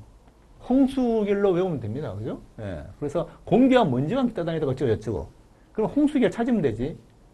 관계 깊은 것이네. 그럼 맞는 거잖아. 홍수결 3번이 답이네. 그렇죠?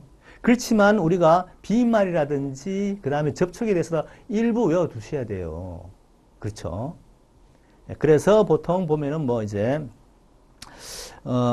비말은 중이염 같은 거, 비말 이거 중이라든가 또 아니면은 날아다니는 백일해 같은 거, 백일해. 그 다음에 뭐 인플루엔자, 루엔자 이런 것들은 비말로 관계가 있는 것이죠. 접촉은 뭐 우리가 대상포진, 농가진 농가진 이런 것들이 있습니다. 그래서 백일래 이런 거는 비말이죠. 비말에 대한 겁니다.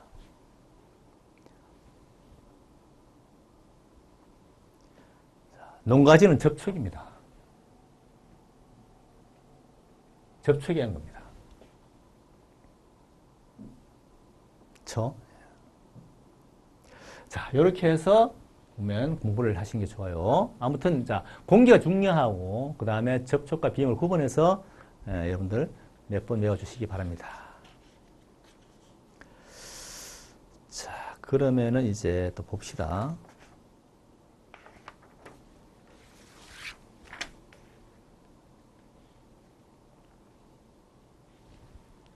(21번) 보겠습니다.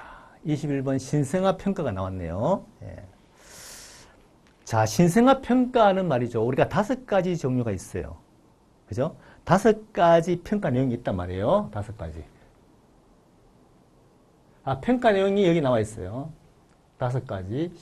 피부색, 심장박동, 흥분도, 근육, 호흡이 있습니다. 자, 그러면 우리가 시험에 영어만 나오겠어요? 시험에는 이 평가 내용을 묻는 시험도 있을 수가 있다. 예. 피부색, 심장, 흥분도, 근육, 호흡 5가지를 그중에 이 중에 5가지 중에 아닌 것은 뭐냐 이렇게 물을 수도 있다. 그러니까 5가지를 외워야 돼. 피부색, 심장, 흥분도, 근육, 호흡 이 5개를 외워야 돼요. 그리고 이제 점수를 내는 거잖아요. 점수를 내는 겁니다. 자, 그러면은 우리가 점수가 말이죠. 0.1.2점을 가지고 평가하는 거잖아요. 총점이 10점이야. 총점이 10점이잖아. 자, 그러면 10점을 봐가지고 세 단계로 구분할 수가 있어야 돼요. 그것도 우리가 공부를 해둬야 돼. 8에서 10점은 합계가 8에서 10은 정상이야. 그 다음에 3에서 7점은 뭡니까? 3에서 7점은 경질식 증상이 있고 호흡 보조를 해줘야 되고 호흡 보조를 해줘야 되고요. 또 자극을 줘야 되고 또 호흡, 입, 코로 호흡을 해줘야 돼. 이런 조치를 해줘야 되는 거야. 그 다음에 또 0에서 2점이 될 수 있잖아요. 0에서 2점은 또 뭐냐? 뭘 해줘야 되느냐? 0에서 2점은 뭐 질식 상태, 심한 질식 상태가 있겠지. 그 다음 CPR 들어가야 되겠지? 거의 회생불능이니까, 어려우니까. 그 다음에 기도 삭관해야 되겠죠? 이런 것도 최악의 상황을 해야 되는 거죠. 산소 공급을 해야 됩니다. 이런 것들이 있다 이거예요. 그럼 같이 해서 공부를 해야 돼. 그죠? 자, 피부색에 있어서 몸은 핑크고 손과 팔다리는 청색이 되고 1점이에요. 몸이 핑크가 아니고 전체가 청색이라고 하면은 이거는 제로야. 점수가 없습니다. 그래서 그나마 몸이 핑크이기 때문에 1점을 줄 수가 있는 거죠. 자, 심장 박동 100회 이하도 1점입니다. 1점이에요. 반사흥분도 없으면 제로죠. 점수가 없습니다. 자, 근육의 강도, 근육이 흐늘거리고 부진하다. 이것도 점수가 없는 거예요. 호흡이 약하고 불규칙하다. 이건 1점입니다. 자, 그럼 보세요. 전체가 3점이네. 1, 2, 3점. 전체가 3점이면 어디예요? 3점이면 3에서 7점 여기에 들어오는 거야. 여기에 들어오는 거잖아요. 근데 문제가 여기서 틀린 것을, 여기에 들어오지 않는 것을 물었잖아. 여기에 들어오지 않는 걸 물었다니까. 그렇죠? 그럼 답이 뭐야? 경증 질식, 요거는 3에서 7점이고, 예. 이거는 맞아요. 호흡을 보조한다. 호흡 보조도 아까 했잖아요. 호흡 보조. 이것도 3에서 7이에요. 그 다음에 산소 공급 뭡니까? 산소 공급 0에서 2점이에요. 자, 입, 코, 흡인은 뭡니까? 입, 코, 흡인도 3에서 7이야. 자, 그럼 틀린 것을 물었으니까 답은 산소 공급. 이거 틀렸죠? 이거는 0에서 2점이 최악입니다. CPR 산소 공급은. 맞죠? 예. 이렇게 아무튼 시험 문제 여러 가지가 낼 수가 있는데 이 중에서 평가의 종류를 물을 수가 있고 종류 그 다음에 점수를 내서 밑에 총 합계가 몇 점이냐에 따라서 조치가 달라질 거 아니야. 그걸 물을 수도 있다. 예, 이렇게 공부를 하는 게 좋습니다. 됐죠? 좋습니다. 그럼 넘어가 보도록 하겠습니다. 자, 그러면은 자, 환자 호흡 장비가 나왔네요. 예, 장비, 소방교장 시험에 장비가 나오죠. 예, 특히 소방교는 장비 문제가 꼭 나옵니다. 예, 구급 장비. 예, 좋습니다. 자, 그러면 일단 환자 호흡을 위한 장비로서 다음 내용, 이 내용과 관계가 깊은 것을 물었습니다. 깊은 것을 물었어요. 자, 봅시다. 일단 심한 저산소증 환자에게 고농도 산소를 제공하기 위해 적합한 장비이다. 고농도 산소입니다. 고농도 산소라는 것은 산소가 충분히 85% 이상이야. 고농도 산소라고 그랬어요. 이것은 뭐 코 삽입관이나 뭐 이런 건 아니야. 그죠? 이것은 완전히 마스크를 붙이는 거예요. 그죠? 그래야 고농도 산소가 들어가는 겁니다. 자, 거기서 체크 밸브가 있다. 체크 밸브가. 체크 밸브는 거의 다 있다고 봐야 됩니다. 예. 산소 저장력이 달려 있어가지고 100% 가까운 산소를 제공할 수가 있다. 그렇죠? 예. 그 다음에 저장량을 부풀려서 사용을 하고 분당 10에서 15리터의 유량이고요. 그 다음에 85에서 100 고농도 산소야. 벌써 이것은 비제형 마스크를 얘기하는 겁니다. 예, 얘기하는 거예요. 얼굴 밀착 정도에 따라서 산소 농도가 달라지죠. 얼굴이 밀착 어떻게 하느냐에 따라서 달라집니다. 비제형 마스크예요. 코 삽입관은 뭡니까? 코 삽입관은 이렇게 돼 있으면 코 삽입관은 이렇게 해서 코로에서 있는 이것은 고농도 산소를 제공할 수가 없습니다. 코 삽입관은. 그렇죠? 할 수가 없습니다. 이것은 낮은 산소를 들어갈 수가 있고 낮은 산소를 넣을 수가 있고요. 1.6리터가 될 수 있고요. 유량은 1.6리터입니다. 그 다음에 22에서 24에서 44, 44%입니다. 산소는. 이렇게 하는 것이 코 삽입관이에요. 단순히 얼굴 마스크는요, 얼굴 마스크는 우리 비교를 해야 됩니다. 그죠? 6에서 10리터를 우리가 공부를 해야 되고, 그 다음에 35에서 60%입니다. 35에서 60%예요. 단순 얼굴 마스크. 아시죠? 예, 대줄 걸어가지고. 자, 비제형 마스크는 이게 맞고요. 벤츄리 마스크는 뭐냐 하면은, 벤츄리 마스크는 여기에 벤츄리 관이 있는 겁니다. 벤츄리 관을 대고 있는 거예요. 벤츄리 관을 대고 있는 것은 COPD 환자에게 맞습니다. COPD 환자가 여기에 꼭 나옵니다. 벤츄리 마스크. 그죠? 자, 그래서 이것은 2에서 8리터라고 외우시면 됩니다. 자, 여기에 대한 장비에 대한 특성, 그죠? 특성을 우리가 구분해서 다 알고 있어야 된다. 됐습니까? 네, 좋습니다. 자, 22번 됐고요. 이 장비 말고도, 이것만 하는 게 아니라 이 장비 말고도 이런 식으로 우리가 내용을 공부를 하고 있어야 된다. 학습이 되어 있어야 된다. 그렇습니다. 그 다음 24번 보겠습니다. 파스트가 나왔네요. 예. 의식이, 이게 뇌졸중 환자를 평가하는 방법. 의식의 평가, 파스트죠.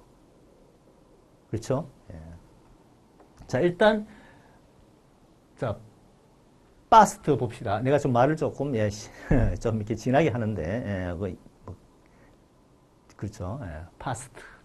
자, 그 다음에 파스트는 FAST의 약자로 지금 올린 거잖아요. 그래서 페이스. 예, 일단 1번 페이스. 이것은 얼굴을 보는 겁니다. 얼굴. 치아가 웃도록 웃으면서 따라서 웃도록. 이렇게 따라 해봐라. 치아가 보여야 되거든요. 보이지 않고 이러면은 이제 비정상이죠. 이 치아가 한쪽은 또 올라가요. 내가 이렇게 하면은 비정상인 거죠. 이건 뇌에 문제가 있는 거예요. 예. 페이스. 이건 맞는 겁니다. 앞을 보면서 양손을 앞을 보면서 양손을 동시에 들어보라고 한다. 이 맞아요. 10초간이 맞습니다. 근데 앞을 보면서가 아니죠. 눈을 감고 네, 이렇게 해야 됩니다. 그래서 이건 2번은 틀렸다. 10초는 맞습니다. 예, 앞으로 눈을 감고 앞으로 올리는 것은 맞아요. 자, 그 다음에 세 번째는 뭡니까? 문장 스피치. 스피치, SPCH, 스피치. 맞습니다. 이것은 문장을 하고 따라해봐라. 말이 느리거나 못하면 비정상이다. 말을 내가 먼저 하고 따라하도록 하는 거죠. 그 다음에 시간을 물어보는 겁니다. 그죠? time. 그래서 fast라고 얘기하는 거죠. 4번. 예. 2번. 자, 요거 말장난 하는 겁니다. 우리가 시험에 말장난 하는 게 많아요, 여러분. 말을 뭐, 이렇게 앞인데 뒤로 이렇게 돌리고, 위아래 돌리고요. 뭐, 전후로 돌리고 바꾸고, 이런 게 많습니다. 한두 문제가 꼭 나와요. 그건 장난치는 거죠, 그죠? 말장난 하는 겁니다. 거기에 속으면 안 되죠. 그것도 시험이지. 그러니까 끝까지, 내용을 끝까지 눈에 확 들어온다고 체크하지 마시고, 제가 주로 중앙소방학교 행정과정을 비롯해서 교관단장, 교수부장, 편집, 뭐 출제 수없이 해봤잖아요. 내용을 잘 알고 있습니다, 여러분. 예, 그러니까 제가 편집위원을 수없이 해봤기 때문에 그 문제에 대해서 끝까지 읽어봐야 된다는 말을 하고 싶어요.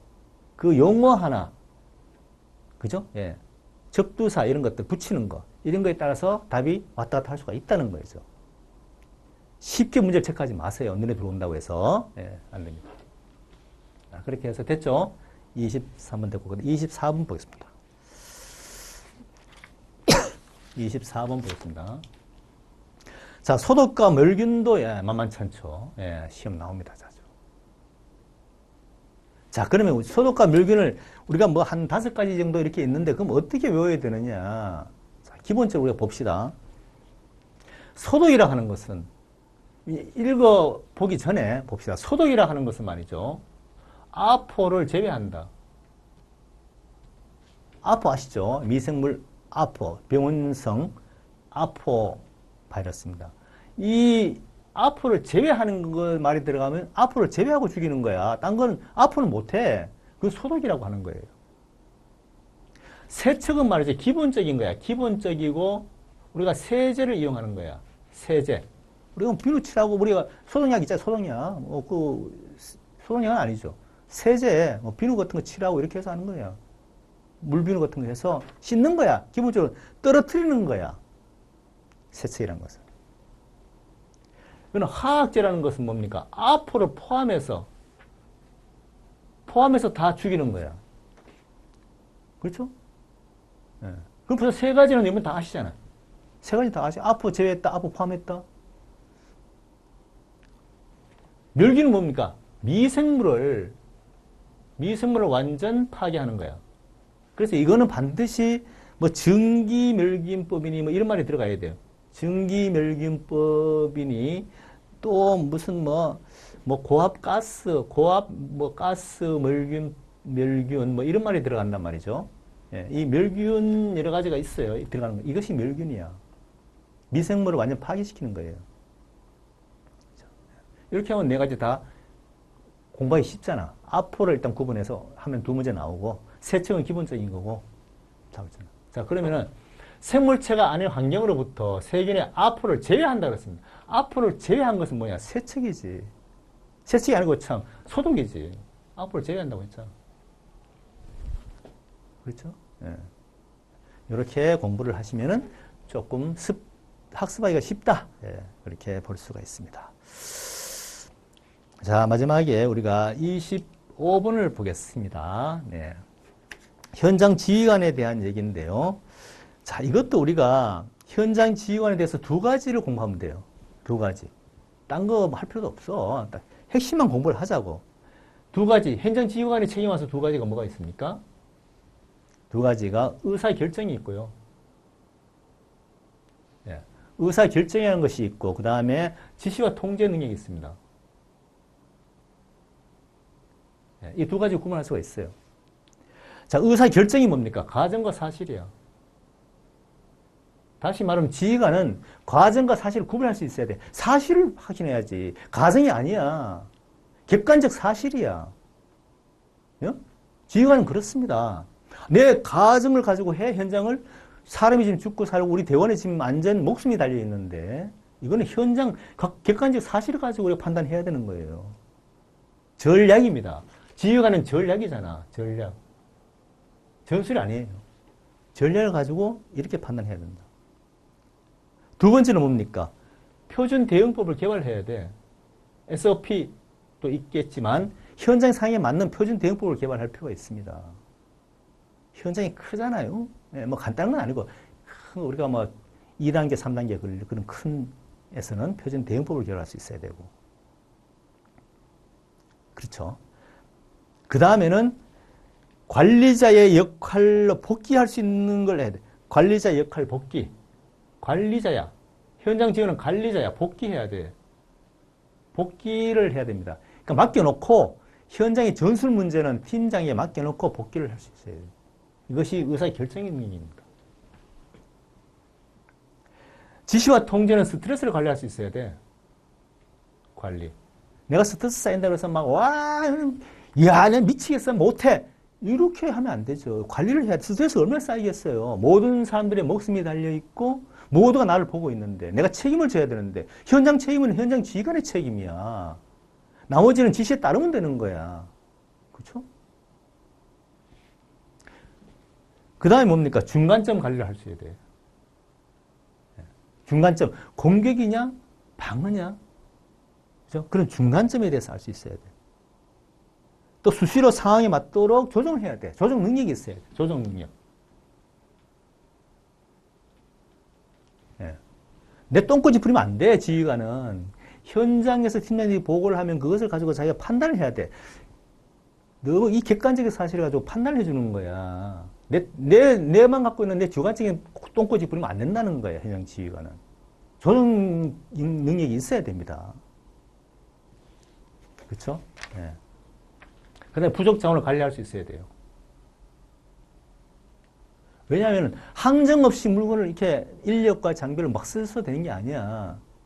부족한 자원이 분명히 있으면 사이즈업이야. 부족한 자원이 있으면은 그것을 미리 파악해서 조정을 해나가면서 빨리 빨리 해서 지원을 받고 인력을 받고 장비를 지원받고 이런 것들을 빨리 돌아가야 돼요. 아니 화학차가 지금 없는데 저기 딱 화학차가 지금 들어가야 될 곳이야. 그러면 화학차가 없어 우리 관내. 그럼 빨리 화학차 연락해서 상하시 연락해서 화학차를 우리가 지원을 받도록 해야 되는 거지. 인근 시도에도 하든지 또 항공기가 필요하면 소방헬기 필요하면 빨리 지원을 받아야 되는 거야. 부족 자원을 관리할 수 있어야 돼요. 소화전도 마찬가지예요. 네. 자 그래서 우리가 의사결정 능력에 해당되는 것을 물었습니다. 의사결정 능력에 해당되는 것이 뭐냐? 스트레스는 말이죠. 의사결정이 아니고 지시통제예요. 가정과 사실은 의사결정입니다. 자, 부족자원 관리도 이거는 지시와 통제입니다. 중간점 관리도 지시와 통제예요. 답은 2번입니다. 맞죠? 이렇게 공부를 해야 될 것 같습니다. 자, 이렇게 해서 25문제를 같이 알아봤습니다. 아무튼 제가 필드 소방전술 저자로서, 그리고 제가 수년간, 오랫동안 중앙소방학교에, 교관부터 해서, 교수부장, 교관단장, 행정과장을 통해서 또 서울학교장도 했지만, 이 분야에 대해서 사실은 시험을 수없이 저만큼 해본 분도 별로 없습니다, 사실은. 예. 그리고 책도, 소방전수라는 책도, 그 당시에 박오선, 일본 유학 갔다 오신 박오선 교관과 제가, 지금 소방전수라는 책을 처음 만들었어요. 예. 그래서 내용을 잘 알고 있습니다. 그래서, 많은 편집을 이렇게 경험으로 봐서는 시험을 공부할 때는 연관된, 파생되는 문제를 같이 공부를 하는 게 좋다. 그리고 가급적이면 우리가 나이가 있고 하면은 이게 외우는 게 쉽지 않잖아요. 눈으로 익히는 게 좋습니다. 자꾸 봐야 됩니다.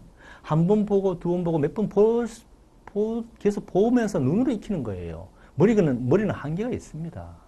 그렇죠? 네. 그러니까 자주 항상 책을 반복해서 보면서 익히는 게 좋고, 외울 수 있는 방법을 찾아야 되고요. 외울 수 있는 방법을 찾아야 되고, 공부하는 방법을 알아야 되죠. 이해를 해야 됩니다, 여러분. 소방전술은 무조건 외우는 게 아니라 이해를 해야 됩니다. 왜? 쉽지 않잖아요. 고층 건물에서 어떻게 불을 끄고 하는 것도 쉽지 않습니다. 그런 것들 이해를 해야 됩니다.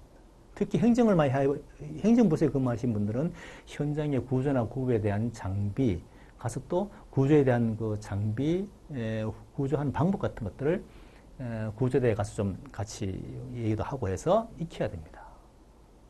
학습이 필요하죠. 반복 학습이 필요하다는 얘기를 지금 하고 싶은 거예요. 시험도 한 문제를 보면 여러 문제를 같이 이 문제 안에 여러 문제가 나올 수 있다는 걸 생각하고서 관련된, 파생된, 연관된 그런 문제를 자꾸 만들어서 이해하도록 노력해야 된다 이거죠. 자, 아무튼 이번에 시험도 지문이 굉장히 길게 나올 것이다. 예상 못했던 문제가 한두 문제 정도 나올 수는 있어요. 어쩔 수 없습니다. 예. 그러니까 시험을 출제 받아보면요. 우리 교수들한테 시험 문제를 받아보면 정말 거의 비슷한 문제, 또 내지 못할 문제가, 실제로 낼 수 있는 문제가 많지 않습니다. 뭐 3배수니 5배수니 해도 들어오는 문제가 정말 시험에 낼 만한 문제가 그렇게 많지 않아요. 그렇죠? 예, 그래서 교장이 똑같은 문제로 또 출제가 되는 겁니다. 예, 그러니까 하여튼 그런 의미에서 공부를 그렇게 하시고 마지막 정리를 그렇게 해주시는 게 좋습니다. 여러분 하여튼 성과가 잘 나오고 꼭 여러분들이 원했던 합격해서 꼭 승진할 수 있기를 저희들 기대하겠습니다. 예, 여러분 감사합니다.